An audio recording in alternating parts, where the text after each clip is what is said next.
Welcome back to study with Shams. प्यारे दोस्तों, Bihar board में 12वीं कक्षा की जो हिंदी है, क्लास 12th की जो हिंदी है 100 मार्क्स की, उसका दूसरा चैप्टर है उसने कहा था। चैप्टर का नाम है उसने कहा था और पहला चैप्टर का नाम है बातचीत। उम्मीद है कि आपने पहले चैप्टर के ऑब्जेक्टिव और लॉन्ग क्वेश्चन आंसर, प्रत्येक लाइन की व्याख्या और सारांश को देख लिया होगा। अगर आपने नहीं देखा है तो आप देख लीजिए, सारा चीज़ अपलोड है, प्लेलिस्ट को चेक कीजिएगा, आपको मिल जाएगा। फ़िलहाल इस वीडियो में हम चैप्टर 2 उसने कहा था, इसके सारे प्रश्न उत्तर को देखेंगे। इससे पहले आपने इस चैप्टर के सारे ऑब्जेक्टिव और प्रत्येक लाइन की व्याख्या को, सारांश को भी आपने पढ़ लिया है, लेकिन एक चीज़ छूटा हुआ था, प्रश्न उत्तर। आज की इस वीडियो में हम केवल प्रश्नोत्तर को पढ़ेंगे। समय को व्यर्थ किए बिना चलिए शुरू करते हैं। जब आप चैप्टर को ओपन करेंगे, बुक को खोलेंगे, तो पहला प्रश्न आपको ये मिलेगा कि उसने कहा था कहानी कितने भागों में बटी हुई है। उसने कहा था कहानी कितने भागों में बटी हुई है। कहानी के कितने भागों में युद्ध का वर्णन है। जब आप प्रत्येक लाइन की व्याख्या को पढ़े होंगे, थोड़ा सा लॉन्ग वीडियो होगा, पहले वाला लंबा वीडियो है, लेकिन कि अगर आपने पढ़ा होगा प्रत्येक लाइन को तो ये प्रश्न आपके लिए कुछ भी नहीं है, काफ़ी आसान है। और भी इसी तरह कई प्रश्न हैं जो कि काफ़ी आसान है। अगर आपने प्रत्येक लाइन की व्याख्या को पढ़ा होगा तो आपके लिए सभी प्रश्न आसान होंगे। अगर आपने नहीं पढ़ा है तो भी आप देखिए, ज़रूर आपको समझ में आएगा और बाद में आप उसे भी देख लीजिएगा। उसने कहा था कहानी कितने भागों में बटी हुई है। जब मैं चैप्टर को पढ़ा रहा था तो कई बार मैंने इस बात को रिपीट किया है कि ये जो कहानी है 5 भागों में बटी हुई है। एक प्रश्न तो यहाँ पर ये है कि कहानी कितने भागों में बटी हुई है, और दूसरा प्रश्न है कि कितने भागों में युद्ध का वर्णन है। पहले प्रश्न का उत्तर देखिए यहाँ पर क्या है। पहले भाग का उसने कहा था कहानी कुल मिलाकर के 5 भागों में बटी हुई है। एक चीज़ आप ध्यान में रखिएगा, हमेशा जो आपसे प्रश्न में पूछा जा रहा है सटीक उत्तर वही लिखिए। आप बढ़ा चढ़ा के ज़्यादा लिखने की कोई ज़रूरत नहीं है, जो आपसे पूछा गया है वही लिखिए। उसने कहा था कहानी कुल मिलाकर के 5 भागों में बटी हुई है और कहानी के भाग संख्या 2, 3 और 4 में युद्ध का वर्णन किया गया है या फिर युद्ध का वर्णन है। हो गया पूरा इसका उत्तर कंप्लीट। एक चीज़ यहाँ पर और समझिए आप, भाग 1 और भाग 5 बचा हुआ है। 2, 3, 4 में तो युद्ध का वर्णन है, बचा हुआ कौन है, 1 और 5। तो आप इसको भी जान लीजिए। पहले वाले भाग में क्या था आपको याद है? पहले वाले भाग में वही 12 वर्ष का लड़का मतलब लहना सिंह और वो 8 वर्ष की लड़की जो आगे चलकर कहानी में सूबेदारनी के रूप में आती है, उसी के बीच बातचीत जो होती है वही पार्ट 1 में दिखाया गया, भाग 1 में। और 5वें भाग में युद्ध के बाद की स्थिति का वर्णन किया गया है। उम्मीद है कि आपको पहला प्रश्न समझ में आया होगा। दूसरा प्रश्न को देखिए। दूसरा प्रश्न कुछ इस प्रकार है कि कहानी के पात्रों की एक सूची तैयार करें। ये जो कहानी है उसने कहा था, इसमें कितने सारे कैरेक्टर हैं, इसकी एक सूची तैयार करें, लिस्ट बनाएं। ये भी बहुत आसान सा प्रश्न है। इसके उत्तर में आप इस तरह लिख सकते हैं कि कहानी के पात्रों की सूची निम्न है। निम्न का मतलब आपको पता होगा, नीचे होता है। ओके, पहले नंबर पर लहना सिंह है। अगर आप चाहें तो आगे पीछे भी कर सकते हैं, कोई दिक्कत नहीं है। पहले से हटाकर लहना सिंह को 5वें नंबर पर दे दीजिए, दूसरे पर दे दीजिए, कोई दिक्कत नहीं है। लेकिन यहाँ पर मैंने लिखा है पहले नंबर पर लहना सिंह और दूसरे नंबर पर है वजीरा सिंह, तीसरा बोधा सिंह, चौथा हजारा सिंह और 5वां है सूबेदारनी। और भी 1-2 कैरेक्टर हैं और भी 1-2 पात्र हैं, उनका नाम भी अगर आप सम्मिलित करना चाहें तो कर सकते हैं। यहाँ तक भी आपको समझ में आया लेकिन एक चीज़ और समझिए, यहाँ से एक ऑब्जेक्टिव अब याद रखिएगा। कहानी में जो सूबेदार हैं उसका नाम है हजारा सिंह, ठीक। और हजारा सिंह का जो बेटा है उसका नाम है बोधा सिंह, इतना से याद रहेगा। और ये वजीरा सिंह जो है ये लहना सिंह के मित्र हैं। कहाँ पर? सैनिक वाले खाई में, खंदक में, जहाँ पर लड़ाई हो रही थी। दूसरा प्रश्न भी कंप्लीट हुआ। तीसरा प्रश्न को देखिए। लहना सिंह का परिचय अपने शब्दों में दें। तीसरे प्रश्न में कुछ इस तरह पूछा गया है कि लहना सिंह का परिचय अपने शब्दों में दें। उत्तर है इसका, कहानी की शुरुआत एक 12 वर्ष के बालक और 8 वर्ष की एक बालिका के बीच बातचीत से शुरू होती है। यह बातचीत से शुरू हुई थी। मेरे प्यारे दोस्त, मैं आपको एक बात कहना चाहूँगा कि जब भी आप प्रश्न पत्र को पढ़ेंगे तो निर्देश में ये दिया हुआ रहेगा कि आप कोशिश करें कि अपने शब्दों में उत्तर दें। इसलिए मैंने भी यहाँ पर कोशिश किया है कि ज़्यादातर अपने शब्दों में लिखें। कुछ ऐसे शब्द मिलेंगे आपको जो आप अपने घर पर या फिर अपने आसपास इस्तेमाल करते हैं। ज़रूरी नहीं है कि आप हमेशा बुक के लैंग्वेज में आंसर दें। आगे देखिए, आपसे पूछा गया था कि लहना सिंह का परिचय अपने शब्दों में दें। चैप्टर को मैंने काफ़ी विस्तार से पढ़ाया है। अगर आपने पढ़ा होगा तो ये प्रश्न भी आपके लिए बिल्कुल आसान होगा। ये कहानी की शुरुआत एक 12 वर्ष के बालक और 8 वर्ष की एक बालिका के बीच बातचीत से शुरू हुई थी। और वही 12 वर्ष का बालक कहानी में आगे चलकर लहना सिंह के रूप में सामने आता है। और लहना सिंह अमृतसर अपने मामा के यहाँ आया हुआ था, ठीक है। आगे देखिए, थोड़ा सा शरारती था वो लहना सिंह। अमृतसर के बाज़ार में उनकी मुलाकात एक 8 वर्ष की बालिका से हुई थी। वही बालक एक बार उस बालिका को तांगे के नीचे आने से बचाता है। धीरे धीरे लड़की से उसकी दोस्ती हो जाती है, दोस्ती जो है उनकी बढ़ जाती है। आगे देखिए, एक दिन वह लड़की से पूछता है, तेरी कुड़माई हो गई क्या? कुड़माई का मतलब होता है सगाई। ये अमृतसर और पंजाब के, जानते हैं आप कैसी भाषा बोली जाती है वहाँ पर? उनका लैंग्वेज कुछ अलग टाइप का होता है पंजाबी लोगों का। तो ये कुड़माई का मतलब सगाई है। और यहाँ पर आगे चल कर कहीं पर आपको सालू आएगा, एक शब्द सालो, ये भी पंजाबी ही है। इसका मीनिंग जो है, हम दुपट्टा लेते हैं अपने एरिया में, जो इसका मीनिंग होता है वो दुपट्टा होता है। आगे देखिए, एक दिन वो लड़की से पूछता है कि तेरी कुड़माई हो गई क्या? प्रायः पूछता रहता है, अक्सर पूछता रहता है। एक दिन पूछा, फिर दूसरा दिन, तीसरा दिन पूछता रहता है। जब भी उसकी मुलाकात होती है तब एक दिन लड़की कहती है कि हाँ हो गई। तो फिर लड़का मायूस हो जाता है और धीरे धीरे युवा होकर सैनिक में भर्ती हो जाता है। मायूस होकर और भी बहुत सारा बात है इसमें, लेकिन यहाँ पर हमें शॉर्ट करना था इसलिए हमने बिल्कुल शॉर्ट में लिखा है, ज़्यादा लंबा आंसर भी नहीं देना है।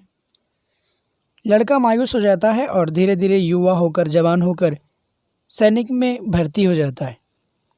सूबेदारनी जो कि 8 वर्ष की लड़की थी, वो आगे चलकर सूबेदारनी के रूप में आती है। इस सूबेदारनी के वचन को निभाने के लिए युद्ध के मैदान में अपने प्राण की रक्षा किए बिना उसके बेटे और पति को बचाता है। वही 8 वर्ष की लड़की सूबेदारनी बन गई, ठीक है। और उनका जो बेटा है उनका नाम क्या है? अभी आपने ऑब्जेक्टिव जो बताया था मैंने कि ये ऑब्जेक्टिव है। सूबेदार जो है वही हजारा सिंह है और सूबेदारनी वही 8 वर्ष की लड़की, और इसका बेटा कौन है? बोधा सिंह। आगे देखिए, तीसरा प्रश्न भी कंप्लीट हुआ। अब चौथा प्रश्न को देखिए आप। अब प्रश्न संख्या 4 को देखिए। चौथा प्रश्न ये है कि पाठ से लहना सिंह और सूबेदारनी के संवादों को एकत्र कीजिए। जो पाठ में चैप्टर में लहना सिंह और वो सूबेदारनी मतलब 8 वर्ष की लड़की के बीच बातचीत जो होता है उसको जमा कीजिए, इकट्ठा कीजिए। कुछ इस प्रकार है उनकी बातचीत। लहना और सूबेदारनी के संवाद निम्न है। एक चीज़ यहाँ पर आप गौर कीजिएगा, जब आप चैप्टर को देखेंगे तो चौथे प्रश्न में लहना के आगे शायद आपको सिंह लगा हुआ ना मिले, लेकिन यहाँ पर मैंने सिंह लगा दिया है, कोई दिक्कत नहीं है, सेम चीज़ है। लहना और सूबेदारनी के संवाद निम्न है। इस तरह का संवाद है, बातचीत जो होता है कुछ इस तरह है, पढ़ता हूँ मैं। पहला है, तेरे घर कहाँ है। जवाब मिलता है मगेर में, और फिर कोई पूछता है कि और तेरे, फिर यहाँ पर पूछता है कि मांझे में, वो जवाब देता है। जवाब देता है या देती है, इस जगह यहाँ पर अगर आपने ध्यान से पढ़ा होगा ना तो आपको समझ में आएगा कि बात कौन शुरू किया था, लड़का या लड़की। ये सवाल किसका है और ये जवाब किसका है, फिर ये सवाल कौन करता है। काफ़ी अच्छे से मैंने समझा दिया था जब मैंने कहानी को पढ़ाया था। उसके बाद यहाँ कहाँ रहती है। अत्तर सिंह की बैठक में, वे मेरे मामा होते हैं। अत्तर सिंह की बैठक में लड़की से पूछा गया है कि यहाँ कहाँ रहती है, तो लड़की जवाब देती है कि अत्तर सिंह की बैठक में वे मेरे मामा होते हैं। तो फिर लड़का कहता है कि मैं भी मामा के यहाँ आया हूँ, उनका घर गुरु बाज़ार में है। ठीक, फिर आगे कुछ दूर चलकर कुछ आगे चलकर ये बात होती है कि तेरी कुड़माई हो गई। इस पर लड़की ने आँख चढ़ाकर धत कहा, और फिर लड़के ने पूछा तेरी कुड़माई हो गई, तो लड़की बोली हाँ हो गई। कुछ दिन के बाद पूछा, मतलब लगातार बीच में चलता रहता है, लेकिन यहाँ पर शॉर्ट किया हुआ है, शॉर्ट कर दिया मैंने, छोटा कर दिया। तो लड़की कहती है कि कल हो गई है। देखते नहीं हो ये रेशम से कड़ा हुआ सालू। इस जगह मैं एक चीज़ और क्लियर कर दूं आपको, जो लड़की को जो बार बार पूछता है लहना सिंह, लड़का वही, कि तेरी सगाई हो गई, तो लास्ट में एक दिन लड़की कह देती है कि हाँ हो गई। तो फिर लड़का पूछता है कि कब हुई है, तो लड़की कहती है कि कल हुई है। देखते नहीं ये रेशम से कड़ा हुआ सालू। यही सालू के बारे में मैंने पहले बताया है आपको, इसका मतलब होता है दुपट्टा। मैंने तेरे को आते ही पहचान लिया। कुछ आगे चलकर कहानी के कुछ भाग में, अगले भाग में ये वाला बात आता है कि मैंने तेरे को आते ही पहचान लिया। ये लड़की कहती है, एक काम कहती हूँ, मेरे तो भाग फूट गए। सरकार ने बहादुर का खिताब दिया है, लायलपुर में ज़मीन दी है, एक बेटा है फौज में भर्ती हुए 1 वर्ष हुए, उसके पीछे 4 हुए, पर एक भी नहीं जिया, सब मर गया। तुम्हें याद है कि बचपन में तुमने मुझे घोड़े, ये घो होगा इस जगह, यहाँ पर देख सकते हैं आप क्या लिखा हुआ है, घोड़े इस तरह होगा। ठीक, जल्दी से लिखने में इस तरह हो जाता है, इस जगह घोड़े होगा, ध्यान से देखिएगा। यहाँ पर ये झौ है, झौ को हटा करके घो आएगा, घोड़े हो जाएगा। तुमने मुझे घोड़े के पैरों के नीचे आने से बचाया था, ऐसे ही मेरे पुत्र और पति की रक्षा करना। मैं तुम्हारे आगे आंचल पसारती हूँ, यह मेरी भिक्षा है। ठीक, बस और भी कुछ बातचीत थी, लेकिन शॉर्ट करके मैंने इतनी बातों को यहाँ पर लिख दिया है, इतना भी बहुत हो जाएगा इस प्रश्न के लिए। 5वां प्रश्न है ये वाला, कल देखते नहीं ये रेशम से कड़ा हुआ सालू। ऐसा मिलेगा आपको प्रश्न आपके बुक में। यह सुनते ही लहना सिंह की क्या प्रतिक्रिया हुई, तो देखिए क्या प्रतिक्रिया हुई है उनकी। यह सुनते ही लहना सिंह मायूस हो जाता है, ऐसा लगता है कि उन पर वज्रपात होता है। घर जाते समय वह रास्ते में किसी को नाली में ढकेल देता है, किसी छाबड़ी वाले की छाबड़ी गिरा देता है, किसी कुत्ते को पत्थर मारता है, किसी सब्जी वाले की ठेले में दूध उड़ेल देता है, छींट देता है, अपने लैंग्वेज में बोल सकते हैं, अपने भाषा में दूध छींट देता है, फेंक देता है उठा के। और वैष्णवी से टकराकर अंधे की उपाधि पाता है। रास्ते जाती हुई एक वैष्णवी से टकराकर अंधे की उपाधि पाता है। मतलब अंधे से वो जो वैष्णवी से टकराने के बाद वैष्णवी कहती है अंधे हो क्या। ठीक है, 5वां प्रश्न भी कंप्लीट हुआ। यहाँ पर 6ठा प्रश्न जो है इसमें आगे पीछे हो गया, नंबरिंग जो है आगे पीछे हो गया। 6ठा प्रश्न ये है और ये 7वां प्रश्न है। तो पहले मैं 6ठे प्रश्न को क्लियर करता हूँ। 6ठा प्रश्न ये है कि जाड़ा क्या है? मौत है। निमोनिया से मरने वालों को मुरब्बे नहीं मिला करते। वजीरा के इस कथन में किसकी ओर संकेत है? या तो ये पूछेगा या नहीं तो यहाँ से वजीरा के इस कथन का क्या आशय है, यहाँ से भी हो सकता है। ये प्रश्न है, आपकी बुक में मिल जाएगा, आप देख लीजिएगा, घबराने की कोई ज़रूरत नहीं है। तो इसका आंसर देखिए आप। वजीरा सिंह के इस कथन से ऐसा प्रतीत होता है, ऐसा आशय है उनका कि बीमार हो जाने पर जो औषधि दी जाती है, दवाई दी जाती है, वो कड़वी ही होती है, उसे मीठे मुरब्बे नहीं मिलते। अक्सर जो कफ सिरप होता है वो कड़वा टाइप का ही होता है। तो इसलिए यहाँ पर इसका आशय ये हो सकता है। और 7वां प्रश्न देखिए अब। 7वां प्रश्न में पूछा गया है, कहती है तुम राजा हो, मेरे मुल्क को बचाने आए हो। वजीरा के इस कथन में किसकी ओर संकेत है? उत्तर देखिए, ये कथन इंग्लैंड की महिला, जिसको फिरंगी मैम बोला जाता है, उसी ने कहा था कि तुम राजा हो, मेरे मुल्क को बचाने आए हो। ये कौन कहा था? अंग्रेजी महिला, इंग्लैंड की महिला फिरंगी मैम। वजीरा सिंह के इस कथन से उस महिला और ब्रिटेन, फ्रांस आदि की ओर संकेत है। समझ में आया? 6ठा और 7वां प्रश्न भी कंप्लीट। 8वां प्रश्न देखिए। 8वां प्रश्न कुछ इस तरह है। ये प्रश्न आपके लिए इम्पोर्टेंट हो सकता है, इसको ध्यान में रखिएगा आप। लहना के गांव में आया तुर्की मौलवी क्या कहता था? उत्तर इसका ये है कि लहना के गांव में आया पंडित या मौलवी, इस जगह मौलवी बोल सकते हैं आप, पंडित तो कहना ठीक नहीं होगा क्योंकि चैप्टर में मौलवी आया है तो मौलवी होगा। लहना के गांव में आया मौलवी ऐसा कहता था कि जर्मनी वाले बड़े पंडित हैं, वेद पढ़कर उसमें से विमान चलाने की विद्या जान गए हैं। औरतों को बच्चे होने की ताबीज़ बांटता था और बच्चों को दवाई देता था। इतना याद रखिएगा आप। 9वां प्रश्न है, लहना सिंह का दायित्व बोध और बुद्धि दोनों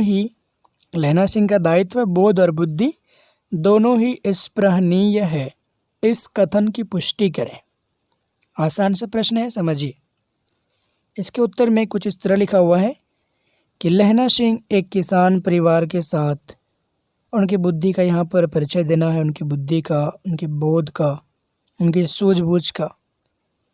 तो उसके बारे में कुछ लाइन लिखा हुआ है कि लहना सिंह एक किसान परिवार के साथ सिपाही होने के कारण अपने दायित्व के प्रति सजग रहे। लहना सिंह सूबेदारनी के कहे वचन को पूरी ईमानदारी और निष्ठा के साथ निभाता है। लड़ाई के समय जब वह घायल हो जाता है तब वह घाव पर पट्टी बांधकर छिपा लेता है और सूबेदार को कुछ नहीं बताता। ठीक है, सूबेदार को कुछ नहीं बताता है। पसलियों में लगी गोली, उनकी पसली में जो गोली लगा था, इससे घाव के कारण वह अपनी जान गंवा देता है, लेकिन सूबेदारनी के वचन को पूरा करता है, उनके पुत्र और उसके पति की रक्षा करके। ठीक है, और यहाँ देखिए आगे। जब जर्मन लेफ्टिनेंट उनकी सेना में जासूस बनकर घुस जाता है तब वो अपनी सूझबूझ और बुद्धि से उस जासूस को बड़ी आसानी से मार देता है और पूरे खंदक को उड़ने से बचा लेता है। वो लड़ते हुए अपनी जान देना पसंद करता है। इस प्रकार हम देखते हैं कि लहना सिंह अपने कर्म के प्रति सदैव तत्पर रहता है। कर्म इस तरह होता है, यहाँ देखिए, एक मिनट नीचे देखिए, ये अपने कर्म के प्रति सदैव मतलब हमेशा तैयार रहता है और अपनी बुद्धि विवेक का प्रयोग सफल रूप से करता है। ये 9वां प्रश्न भी कंप्लीट हुआ। अब इसमें जो है एक चीज़ बचा हुआ है, सप्रसंग व्याख्या। इस चैप्टर से जो है वो क्वेश्चन काफ़ी इम्पोर्टेंट है, एग्ज़ाम में वैसे प्रश्न होते हैं, इसलिए मैंने उस प्रश्न को अलग वीडियो में बताने का फैसला किया है। अगली वीडियो में उस प्रश्न को मैं व्याख्या के साथ बताऊंगा। अगर आप पहली बार हैं मेरे चैनल पर, आपको लगता है कि इस चैनल से आपकी तैयारी में थोड़ी बहुत भी बढ़ोतरी होगी, तो आप मेरे चैनल को सब्सक्राइब कर सकते हैं, वरना इग्नोर भी कर सकते हैं। अगर आपको वीडियो अच्छा लगा है तो वीडियो को एक लाइक ज़रूर कीजिए। ठीक है, अगली बार मिलते हैं अगली वीडियो में। Bye bye, take care.